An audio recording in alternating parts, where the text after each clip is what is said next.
Are you struggling to collect quality gig leads from your website and turn them into bookings? Well, stick around because in today's video, we are sharing 5 tips for generating gig leads better through your website.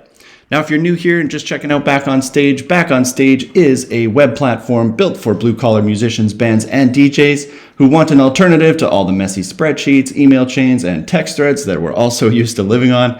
It's a live music booking software that helps you generate revenue and gig more by combining loads of cool things like lead generation, which we're talking about today, client follow-up, invoices and contracts, income tracking, musician scheduling and payouts, set lists, and so much more into one really easy-to-use app. All you have to do is head over to backonstageapp.com to check it out and start your 30-day free trial. Now, on to today's video. So the first tip I want to share with you today is to actually have a lead form on your website. Now, this might sound like a no-brainer, but I can't tell you how many band websites I've been to where the contact page is simply someone's name and an email address. Now, 2 really big things that are problematic with that. First of all, spam bots love naked email addresses. If you're just posting your email address up there, it's going to get hit by a ton of spammers. And it's going to become really hard for you to sort out which of these inquiries are spam versus which ones are real. And it's going to make it harder for you to find the needle in the haystack, so to speak. And you're going to start missing out on gigs through that, which is not great. The second thing is if you've just got your email address there, you're creating a whole lot of work for your client. They've got to copy your email address. They've got to go over to their email platform. They've got to paste it in there. They've got to compose a brand new email message. Put yourself in your customer's shoes. Imagine you were looking at a band for your own wedding. Maybe you were interested in, 4 or 5 different bands. You go to all their websites and you have to do this process at every step. That's a whole lot of work. If there's a band who's got a nice, easy contact form on their website, all you have to do is fill it out. You're going to do that and submit it. You're going to save the ones that seem a little harder for later. Maybe the phone rings, you go and do something else, and all of a sudden you've completely forgotten to send that band that email. If you're that band, you've just lost the gig. So that's not great. When you're creating a whole lot of extra friction in your sales process like that, that's more and more opportunity for your customers to fall off and for you to lose gigs. So have that contact form on your website. If you're using Wix or Shopify or some other website builder, a lot of them have a contact form you can put in there. So definitely take advantage of that. The second tip I want to share with you today is to not ask for too much information on your contact form. Okay, I'm going to cut over here. I want to show you a contact form. This is from a band. I'm not going to share who this is, but take a look at this form here. We've got a lot of information they're requesting here. So first of all, at the top here, we're asking for first name, email, phone, event date, event name, and location. That's all great. I think most people reaching out to a band are going to have that information.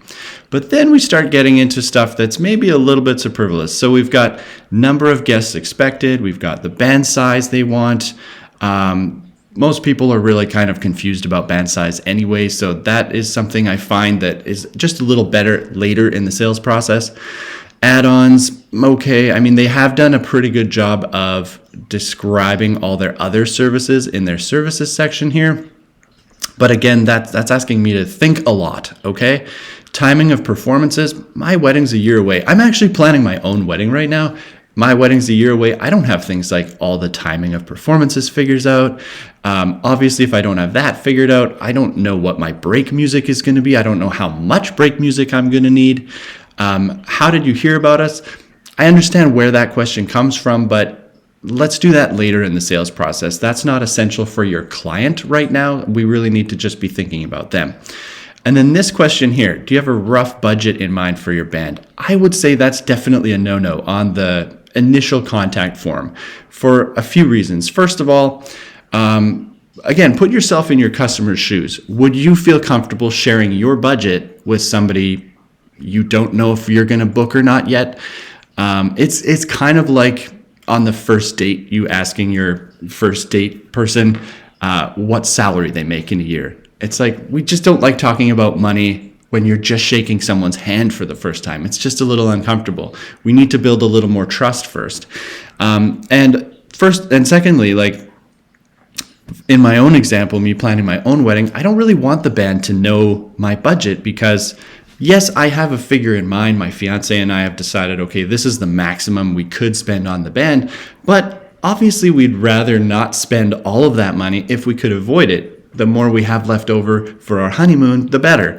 So if I can cut some corners somewhere, I will, but I also don't want to look cheap. So maybe my budget for the band is $5,000, but I'd really love to spend $3,000 if I could. Now I'm already in my head like, okay, if I put $3,000 into this form, are they going to think I'm too cheap? Or, like all this stuff's going on. I'm starting to think too much. That's slowing me down and making this form process last a lot longer.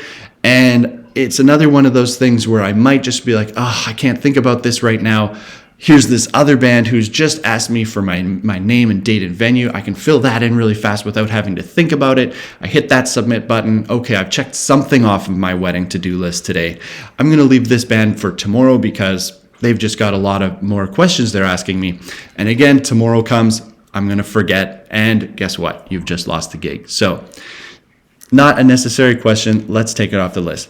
Comments and questions. I would say this one's a great one. You want to have an opportunity for people there to type anything in that maybe you missed in your initial collection of all the fields that you've got there. So it is nice to have some free form section where people can type in whatever they want to you.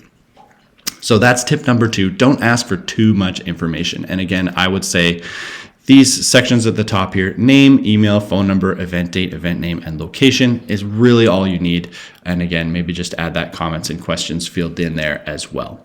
So that's tip number 2. Tip number 3 is to include a CAPTCHA on your lead form. If you don't know what a CAPTCHA is, I'm going to show you it right here. So here's another band's contact form. They've got this CAPTCHA right here at the bottom. You've seen a million of these on the internet. It's just a little tick box you check to prove that you are not a robot, and that lets you submit the lead form. This is going to help you filter out all those spam bots. So again, you're not searching for the needle in the haystack.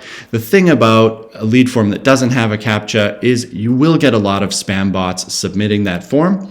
When those forms come into your email address, you're going to get used to seeing a lot of spam from that form. Your email address, or your email inbox rather, actually programs you too. You don't just program it. If you keep getting all these spam emails coming in all the time, you're just going to get used to those being spam and you're going to start ignoring them, and you will miss gigs that are coming in. So that's really important. Make sure you're filtering out the spam so that you don't get programmed into accidentally missing gigs. Okay, so the tip number 4 is to test your form and make sure it actually works. Okay, have some friends come to your website, fill in your form, do it a few times yourself. See what happens when you leave a form, a field blank, for example. Does the form let you submit it, or does it throw an error message? Sometimes when you hit the submit button, maybe that breaks your website. I've heard horror stories of people getting their contact form embedded and they're thinking, okay, this is great. I'm going to start generating leads. Months later, nothing's come in. They're like, what's wrong? They go to their website, they fill it in a few times and they realize, oh my God, every time I hit the submit button, I'm getting this big error message and my whole website breaks and I'm not getting the person's information. That's pretty terrible. You're leaving money on the table. You're losing a lot of leads. And obviously giving the clients a pretty bad experience. They're probably trying to get in touch with you. Maybe they thought the form was submitted. Maybe it sent the information to the wrong email address or something. And now they think you're just a terrible business because you haven't gotten back to them. So that's pretty harmful. So make sure you're testing your form. That's tip number 4. The last thing I want to leave you with today, tip number 5, this really applies to people who are signed up for Back on Stage, either for our Musician Pro or our Leader plans, which have a lead form as part of them. So you can embed your Back on Stage lead form on your website, and that is actually what we're looking at right here. So you can see here, this form has been generated. This band is using Back on Stage. They've generated their lead form and plugged it into their website here, so we can see they're asking for first name, last name, email, phone, event, title, date, and venue. They are asking the client to indicate which of their services they might be interested in, and they've got that field for notes and requests, and they've got the CAPTCHA. So this is all ready to go, pre-baked into your lead form through Back on Stage. So to get there inside Back on Stage, all you want to do is head over to Leads here on the left-hand side. Once you're inside Leads, click on Lead Settings. In the lead settings page, you're going to see the lead form questions here. You can check off the questions you want to answer. Again, I'd recommend pretty much everything on here. The price ranges you can show, that's optional. That depends whether or not you want to show your clients sort of where your price range sits. And all you need to do is save that once you've selected the fields that you want. Come over here and copy this embed code. And that is what you're going to paste onto your website. So it's super easy to do. Once again, it looks like this. You can plug that in on your contact page, which is what this band has done. Once your client fills that out and hits the submit button, their information comes straight over here to your leads area. You're going to see them right here on your all leads table, and you can follow up with them and continue making bookings. And the rest is pretty easy after that. So get that lead form installed on your website today if you haven't already. That is a great little tool for managing your bookings. The lead form can also trigger an automated follow-up email sequence, which helps you keep on top of following up with those leads and getting that conversation going. That's a super handy feature. We'll look at that in another video. And of course, you get notified every time one of those lead forms gets submitted as well, so you can get on top of contacting that person right away. So lots of cool handy features built into that. So that's the lead form. That's kind of all we wanted to go over in today's video. So once again, we have just learned about 5 great tips for generating gig leads better through your website. Hopefully you enjoyed today's video. And once again, if you are new to Back on Stage, please go ahead and check us out. We're at backonstageapp.com. Head over there to start your 30-day free trial. And I hope to see you on the other side. Thanks so much for watching and have a wonderful day.